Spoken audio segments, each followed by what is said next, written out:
Good evening and welcome. Tonight, there is nowhere you need to be. There are no messages waiting for you, no appointments to remember, no traffic to sit in, no busy streets calling your name. For the next little while, you can simply let the day become quiet. And as you settle in, perhaps you can imagine that you are traveling backward through time, far away from the bright screens and hurried sounds of modern life, back to a different America, a quieter America, an America of small coastal towns, wooden houses, old railway stations, handwritten letters, and long stretches of open road. It is the autumn of 1928. The year is slowly moving toward winter, and along the northeastern coast of the United States, the days are becoming shorter. The evenings arrive earlier now. The air carries a cool scent of salt and distant rain. And somewhere beyond a small fishing village, standing alone upon a rocky point of land, there is an old lighthouse. It has stood there for many years, through summer storms, through winter snow, through foggy mornings and moonlit nights. Its great lantern has watched over the dark Atlantic Ocean for longer than most people in the nearby village can remember. And tonight, for one quiet evening, we are going to visit that lighthouse. There is no great adventure waiting for us. Nothing frightening. Nothing that needs to be solved. Only a peaceful night. A long night. A night filled with the gentle rhythm of the sea. So take a slow breath and let yourself imagine the sound of the ocean. Far away, soft at first, then closer. The slow movement of water against stone. Again, and again, and again. The sound never hurries. It does not ask you to pay attention. It simply continues, just as it has continued for thousands of years. The journey begins in a small coastal town called Harbor's End. The name appears on an old wooden sign at the edge of the village. The paint has faded from years of wind and rain. Some of the letters are chipped, but the sign still stands. Beyond it, a narrow road winds between small houses and quiet shops. Most of the windows are dark tonight. A few warm lamps glow behind curtains. Somewhere, a kitchen door closes softly. A dog barks once in the distance. Then the village becomes quiet again. It is nearly 9 o'clock. The moon is hidden behind a layer of clouds. Above the rooftops, the sky is deep blue. Not quite black, not quite gray. Just a soft, endless darkness stretching toward the sea. You walk slowly along the road. Your footsteps make a gentle sound against the wooden sidewalk. Step, step, step. The town is small enough that you can see almost everything from the center. There is a general store, a post office, a small church with a narrow white steeple, a bakery that closed several hours ago, and at the far end of the main street, there is a little railway station. The station is quiet now. The last passenger train passed through earlier in the evening. Its smoke has long since disappeared into the darkness. But if you stand very still, you can almost imagine that you can hear it. The distant sound of wheels moving over rails. The low whistle of a train somewhere far away. Then silence. You continue walking. The road slowly rises. And beyond the last few houses, you begin to see the ocean. At first, it is only a dark line. Then you hear it. The waves, the wind, the open sea. And there, standing at the end of the rocky point, you see the lighthouse. It is taller than you expected. A narrow white tower rises from the rocks. Near the top, a small lantern room waits beneath its metal roof. The great light is turning slowly. Once, then again. A bright beam passes over the water, then over the village, then over the road, and disappears. A few seconds later, it returns. Slowly, patiently, steadily. The lighthouse has a keeper tonight. His name is Thomas Bell. Thomas is 58 years old. He has lived near the coast for most of his life. He knows the sea the way some people know the streets of their hometown. He knows when the wind is changing. He knows when fog is coming. He knows the different sounds of waves breaking against different parts of the shoreline. And he knows the lighthouse, every stair, every window, every door, every old wooden floorboard that creaks beneath a person's feet. Tonight, Thomas is alone. His wife, Margaret, is at home in the village. She does not mind when he spends the night at the lighthouse. She has become accustomed to it. For many years, Thomas has climbed those stairs after sunset and remained there until morning. Sometimes the nights are stormy. Sometimes the wind shakes the tower. Sometimes the rain strikes the windows so hard that it sounds like handfuls of pebbles being thrown against the glass. But tonight is different. Tonight is quiet. Very quiet. Thomas sits in the small keeper's room near the base of the tower. A wood-burning stove gives the room a gentle warmth.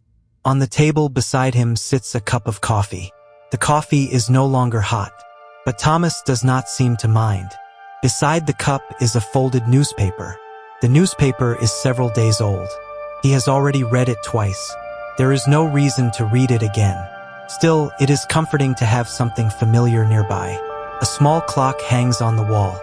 Tick, tick, tick. The sound is almost lost beneath the distant ocean. Thomas looks toward the window. The glass is slightly fogged from the warmth inside. He reaches for a cloth and wipes a small circle clear. Outside, the world is dark. He can see the waves. White foam appears briefly as the water breaks against the rocks. Then the darkness returns. Thomas checks his watch. 10 minutes have passed since he last climbed the stairs. Everything is in order. The light is turning. The mechanism is working. The oil is burning steadily. There is nothing more to do. And that is one of the strange comforts of lighthouse work. When everything is working properly, there is almost nothing to do at all. You simply watch. You listen. You wait. The night moves slowly, and you move with it. Thomas stands. He places his cup beside the newspaper. Then he walks toward the spiral staircase. The staircase begins near the center of the tower, curves upward, round and round. A narrow metal railing follows the wall. The steps are worn from years of use. Thomas places one hand on the railing. Then he begins to climb. One step, then another. His boots make a soft sound against the metal. The sound echoes upward and downward. For a moment, it seems as though the lighthouse itself is listening. Thomas climbs slowly.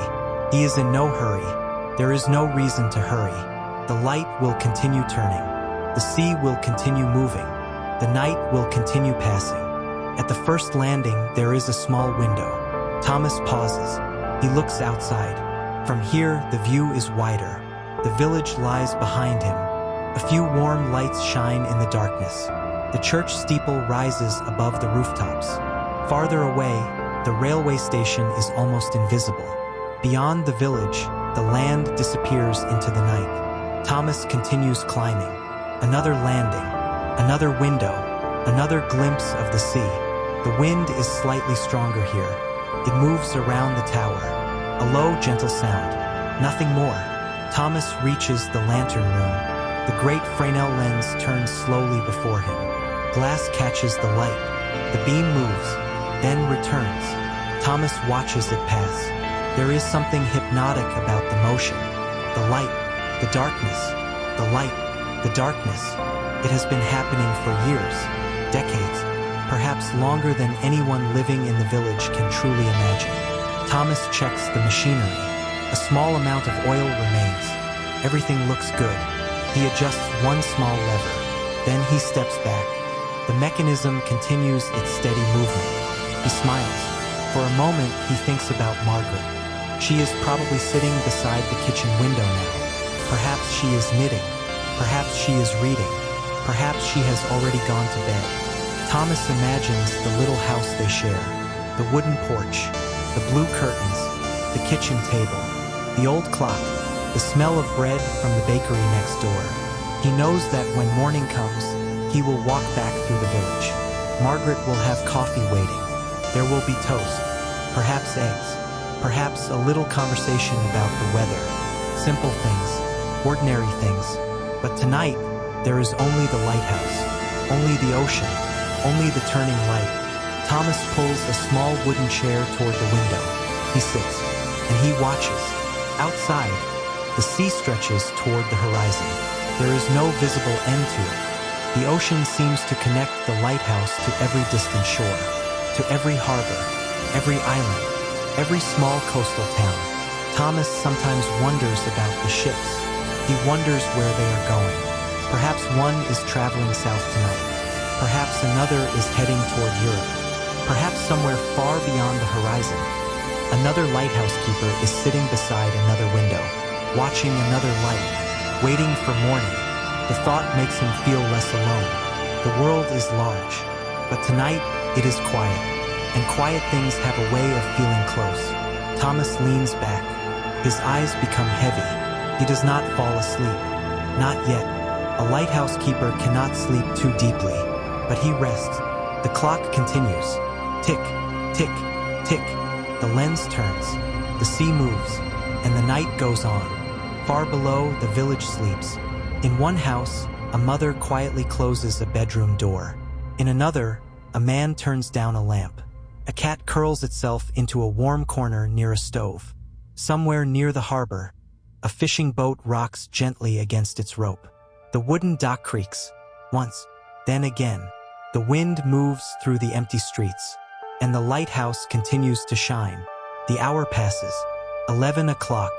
Midnight. 1 o'clock. The night becomes deeper. The clouds begin to break, and slowly the moon appears. At first, only a pale glow, then a silver edge. Then the whole moon rises above the clouds. Its light spreads across the ocean. The water becomes a long field of silver, wave after wave, soft and endless. Thomas notices it. He always does. The sky is still dark, but somewhere beyond the horizon, the coming morning has already begun. Thomas watches. He thinks about all the mornings he has seen from this tower. Hundreds of them, no two exactly alike. Some bright, some gray, some rainy, some filled with fog. And yet every morning begins in almost the same way. The darkness becomes lighter, the horizon appears, the sea changes color, and somewhere a bird begins to sing. Thomas opens the small window. Cold air enters the lantern room. He takes a slow breath. The air smells of salt. The wind touches his face. He closes his eyes. For a few moments, he simply listens. The sea below, the wind around the tower, the quiet machinery, the distant cry of a seabird, then silence again.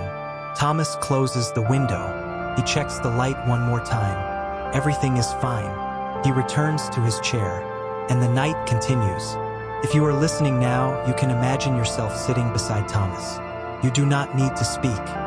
There is nothing you need to say. You can simply sit beside the old window. You can watch the light turn. You can watch the moon move across the sky. You can listen to the waves. And if your thoughts begin to wander, that is perfectly all right. Let them wander. Perhaps they can drift like clouds. Perhaps they can move slowly across the sky. There is nowhere they need to go. There is nothing they need to solve. Tonight, everything can wait. The lighthouse will keep watch. The ocean will keep moving, and you can rest. The hours pass quietly. At 2 o'clock, the wind becomes softer. 3, the clouds return. At 4, the first faint hint of morning appears far beyond the sea. Thomas notices it. He always does. It begins as a small change in the darkness, almost impossible to see. The sky is still dark, but somewhere beyond the horizon, the coming morning has already begun. Thomas stands. He walks to the window. The lighthouse beam continues its slow rotation. But now, each time the light passes across the ocean, it seems a little less necessary. Daylight is coming, slowly, patiently, just as it always does. Thomas watches. The eastern sky becomes pale, then silver, then a soft shade of blue. Thomas turns off the great light. For a moment, the lantern room becomes quiet. The lens stops moving. The light disappears, and the lighthouse waits for another night. Thomas descends the stairs, slowly, one step at a time. The tower feels different in daylight. The darkness has disappeared. The walls are no longer mysterious. The windows are bright. The ocean is blue-gray beneath the morning sky. Thomas reaches the keeper's room. He puts on his coat. He checks the stove. He makes sure everything is safe. Then he opens the door. Morning air fills the room. Outside, the world is waking. The village is still quiet. But soon, doors will open. Chimneys will begin to smoke. The bakery will prepare its first bread. The fisherman will walk toward the harbor. The railway station will receive its first train. And Margaret will be waiting at home. Thomas steps outside. He closes the lighthouse door behind him. Then he begins walking down the path. The sea is calm. The wind is gentle. And behind him, the old lighthouse stands silently upon the rocks. It has done its work. Another night has passed. Another morning has arrived. Thomas walks toward the village. His footsteps are slow. The road is quiet, and the sun begins to rise. Perhaps, as you listen, you can imagine walking with him. Down the narrow path, past the grass moving gently in the morning wind, past the old wooden fence, toward the small village, toward the warm lights, toward home. And somewhere behind you, the ocean continues its ancient rhythm. Wave after wave after wave, the lighthouse remains, quiet, steady, patient, waiting for another evening, another night, another journey across the darkness. But for now, the morning has come, and the old lighthouse can rest. So can you. You have traveled far enough tonight. You have walked along the quiet coast. You have climbed the old spiral staircase. You have watched the great light turn across the sleeping ocean. And now there is nothing left to do. No road to follow. No question to answer. No place to reach. Only rest. Only quiet.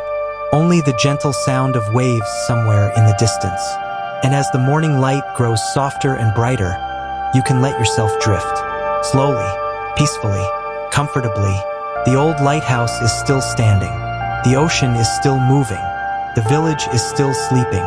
And somewhere, beyond the horizon, the sun is rising over America. A new day is beginning. But for now, you can simply rest and let the story become quiet, very quiet, until all that remains is the sound of the sea and the distant memory of a light turning slowly through the night. Once, then again, and again, and again. Good night. The morning in Harbor's End arrives slowly. There is no sudden change, no bright beginning, no rush to greet the day. Instead, the darkness simply grows thinner, little by little, until the shapes of the houses become visible again. The old wooden fences appear beside the road. The roofs of the small homes take on a soft gray color. The church steeple rises above the village, surrounded by the pale light of early morning. And beyond everything, the ocean stretches quietly toward the horizon. Thomas Bell walks along the narrow road leading away from the lighthouse. His coat is buttoned against the cool air, and his hands are tucked into his pockets. His boots make a soft, familiar sound against the damp earth. Behind him, the lighthouse stands alone on the rocky point. It looks almost peaceful in the morning light, as though it has forgotten the long hours it spent watching over the dark sea. Thomas turns once to look back at it. The lantern room is quiet now. The great light has been extinguished, and the windows reflect the pale morning sky. Thomas gives a small nod, almost as if saying good morning to an old friend, and then continues toward the village. The road from the lighthouse is not long, but Thomas never hurries along it. He has walked this path for many years, and he knows every bend and every stone. There is an old pine tree near the edge of the road that leans slightly toward the ocean. During strong winter storms, its branches bend almost to the ground, but the tree has never fallen. Thomas remembers seeing it when he was a young man. He remembers thinking that one day the tree would finally give up and disappear into the sea. But year after year, it remains. The tree has become part of the landscape, just like the lighthouse and the harbor. Thomas passes beneath its branches. A few drops of water fall from the needles and land softly on his coat. He does not notice. He is thinking about coffee. Margaret's coffee. Strong coffee, usually with just a little milk. He can almost smell it already. The thought makes him smile. As Thomas reaches the first houses, the village begins to wake. A chimney releases a thin line of smoke into the cold air. Somewhere nearby, a door opens and closes. A horse moves inside a stable, its hooves making a dull sound against the wooden floor. The bakery is still dark, but Thomas knows that the baker will soon arrive. Mr. Ellis has been making bread in that little building for more than 20 years. Every morning, long before most of the village is awake, he lights the oven and begins preparing the dough. By sunrise, the smell of fresh bread will travel down Main Street. Thomas has always believed that there are few things in the world more comforting than the smell of bread on a cold morning. He walks past the bakery and continues toward his home. The village is still quiet enough that he can hear the distant ocean behind him. The sound follows him through the streets. Even when the sea cannot be seen, it is always there. A steady presence. A reminder that the lighthouse is still standing. Thomas's house sits near the far end of the village, beside a small garden surrounded by a wooden fence. The garden is nearly empty now. The summer flowers have disappeared, and the vegetable plants have been cut back for the coming winter. A few dry leaves move across the ground in the morning breeze. Thomas opens the gate and walks toward the front door. Before he can knock, the door opens. Margaret is standing there. She is wearing a warm gray sweater, and her silver hair is tied loosely behind her head. She looks at Thomas for a moment and smiles. She does not ask how the night was. She already knows the answer. She has lived beside the ocean long enough to understand that a quiet night at the lighthouse is a good night. Thomas removes his coat and hangs it near the door. Margaret takes it from him and brushes a few drops of moisture from the shoulders. Then she tells him that breakfast is ready. Thomas smiles again. There is something wonderful about returning home to simple words like that. Breakfast is ready. The fire is warm. The door is open. Someone is waiting. Inside the house, the air is warm and still. The kitchen smells of coffee and toast. A small fire burns in the stove, and the sound of the flames is soft beneath the ticking of the wall clock. Thomas sits at the kitchen table. Margaret places a cup of coffee in front of him. He wraps both hands around it and feels the warmth move into his fingers. For a few moments, neither of them speaks. They have been married long enough to understand that silence does not always need to be filled. Sometimes it is enough simply to sit beside someone.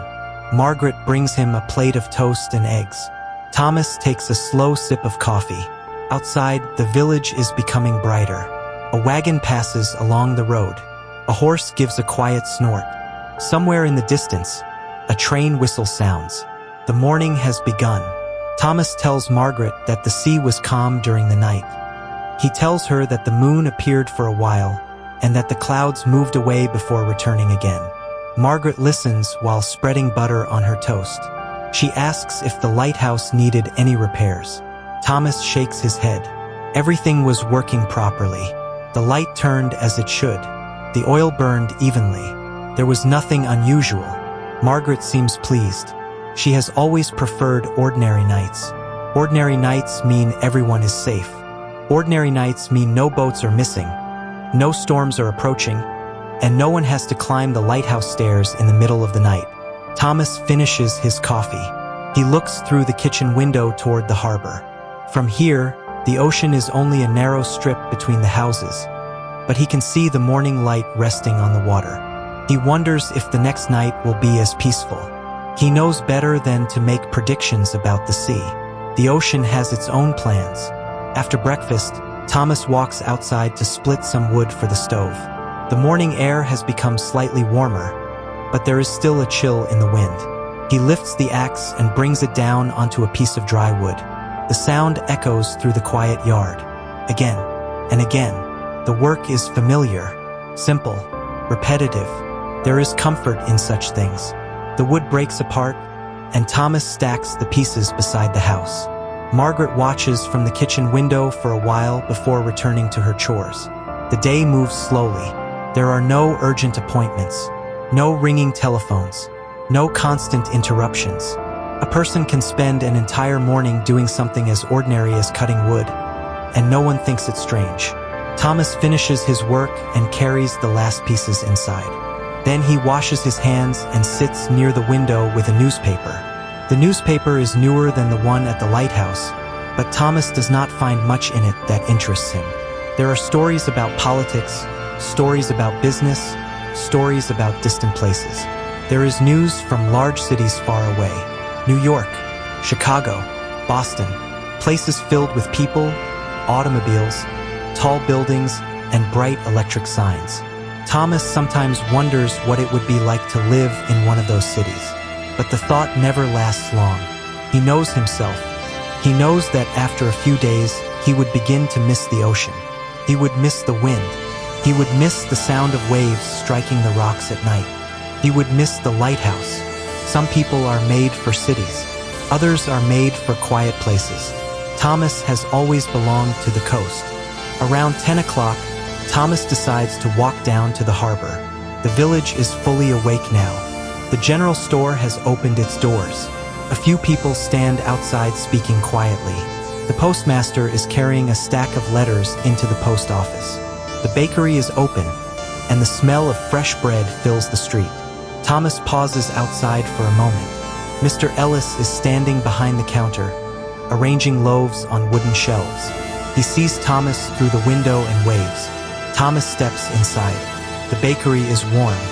Flour covers the wooden counter, and the walls are filled with the smell of bread, cinnamon, and coffee. Mr. Ellis asks Thomas about the lighthouse. Thomas tells him that everything is fine. Mr. Ellis nods. He says that is good news.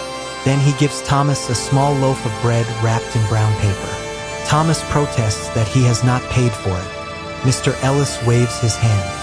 He says Margaret will appreciate it. Thomas thanks him and leaves the bakery carrying the warm loaf beneath his arm. Outside, the streets are brighter now. Children are walking toward school.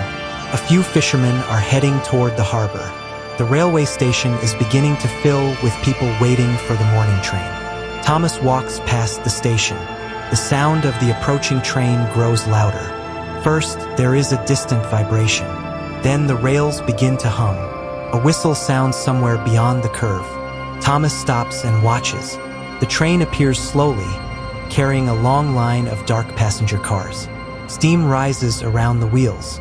The train passes through the station and begins to slow. Doors open. People step onto the platform. Some are carrying luggage. Others hold newspapers or small parcels. For a moment, the station becomes busy. Then, just as quickly, it becomes quiet again. Thomas watches the passengers disappear into the village. He wonders where each of them has come from. He wonders where they are going. Every person carries a story, he thinks. Most stories are never known by anyone outside the person living them. Thomas continues toward the harbor. The fishing boats are tied along the wooden docks. Their ropes move gently with the tide. Some boats are old, their paint faded by years of salt and sunlight. Others are newer. Men are carrying crates and checking nets. The work is quiet but steady. Thomas knows many of the fishermen. He stops to speak with an old friend named Samuel Carter. Samuel is nearly 70 years old and has spent most of his life on the water. He has a long white beard and a face deeply marked by years of wind. Samuel asks Thomas if the lighthouse was quiet. Thomas tells him it was. Samuel looks toward the rocky point where the lighthouse stands. From the harbor, it appears small in the distance. Samuel says that he sometimes thinks the lighthouse knows more about the sea than any living person. Thomas laughs softly. Perhaps it does. The two men stand beside the harbor for a while. They talk about the weather. They talk about the fishing season. They talk about an old boat that needs repairs. Their conversation is simple. Nothing important by the standards of the wider world. But here, in Harbor's End, these are the things that matter. The weather matters. The boats matter. The condition of the nets matters. The lighthouse matters. The coming winter matters. Life is made of small things, Thomas thinks. Most days are not remembered because something extraordinary happened. They are remembered because of the ordinary moments that filled them. A cup of coffee, a warm kitchen, a walk along the harbor, a conversation with an old friend. By noon, Thomas returns home. Margaret has prepared soup for lunch. The bread from the bakery sits on the table, still slightly warm. Thomas removes his coat and takes his place at the kitchen table. Outside, the wind has begun to rise. The trees move gently in the yard. Margaret looks toward the window and says that rain may come later. Thomas agrees. The clouds are gathering over the ocean. He can feel it in the air. He knows the weather well enough to recognize the signs. Perhaps tonight will not be as calm as the night before, but there is still plenty of time before sunset. For now there is soup, there is bread, there is warmth, and there is the quiet comfort of home. After lunch, Thomas sits in the living room beside the window.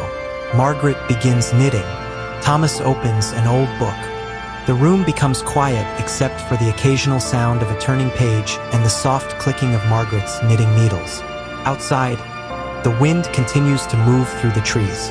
A few drops of rain begin to strike the glass. Tap, tap, tap. Thomas looks up. The rain is becoming steadier. The sky darkens. The afternoon seems to arrive early. Margaret lights a lamp. Its warm glow fills the room. Thomas returns to his book. The world outside can wait. The rain continues through the afternoon. It is not a storm. There is no thunder, no lightning, just a steady autumn rain falling over the village.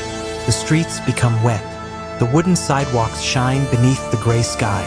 The harbor becomes darker. The fishing boats move gently against their ropes. At the lighthouse, the rocks are covered with water. The tower stands against the rain, silent and patient. Thomas thinks about it several times during the afternoon. He knows that in a few hours he will need to return. He will walk along the road in the rain. He will climb the stairs. He will light the great lamp. And another night will begin. As evening approaches, the rain begins to slow. The clouds remain, but the wind becomes calmer. Margaret prepares dinner. Thomas helps by carrying wood into the kitchen. They eat together as darkness settles over the village. After dinner, Thomas puts on his coat. Margaret walks him to the door. She tells him to be careful on the road. Thomas promises that he will. He kisses her goodbye. Then he steps outside. The village is quiet again. The lamps are glowing behind the windows. The rain has left the streets damp and shining. Thomas begins walking toward the lighthouse. His footsteps make a soft sound against the wet road. Behind him, the village grows smaller. Ahead of him, the ocean becomes louder. The lighthouse waits at the end of the rocky path. Thomas continues walking. He knows the way. He has walked it hundreds of times, perhaps thousands. And as the darkness settles around him, the great white tower rises ahead. The lighthouse door opens with a familiar sound. Thomas steps inside. The air is cool. He removes his coat and hangs it on the hook. The keeper's room is exactly as he left it. The clock is still ticking. The stove is cold now, but he will light it later. Thomas looks around. Everything is familiar. Everything is in its place. He lights a small lamp and begins preparing for the night. Outside, the sea is growing darker. The clouds hide the moon. The wind moves around the tower. Thomas climbs the spiral staircase. One step, then another. His hand rests on the railing. The sound of his footsteps echoes through the tower. Higher and higher he climbs. The village disappears below. The ocean surrounds him. At last, he reaches the lantern room. Thomas enters the room and stands beside the great lens. He checks the machinery. He checks the oil. He checks the windows. Everything is ready. He waits for the right moment. Outside, the last light of day fades from the horizon. The sky becomes gray, then blue, then dark. Thomas lights the lamp. For the first time that evening, the lighthouse shines. The great beam moves slowly across the ocean. Once, then again. The light passes over the water, then over the village, then back toward the sea. Thomas watches. The night has begun, and somewhere far beyond the horizon, a ship is moving through the darkness. Its crew may not know the name of this lighthouse. They may never see the tower itself, but they will see the light, and for tonight that is enough. Thomas sits beside the window. The rain has stopped. The sea is restless but not angry. The waves rise and fall against the rocks. The sound travels upward, softly, steadily. Thomas closes his eyes for a moment. He listens, and once again, the lighthouse becomes the quiet center of the night. The world outside can continue without him. The village can sleep. The ships can travel.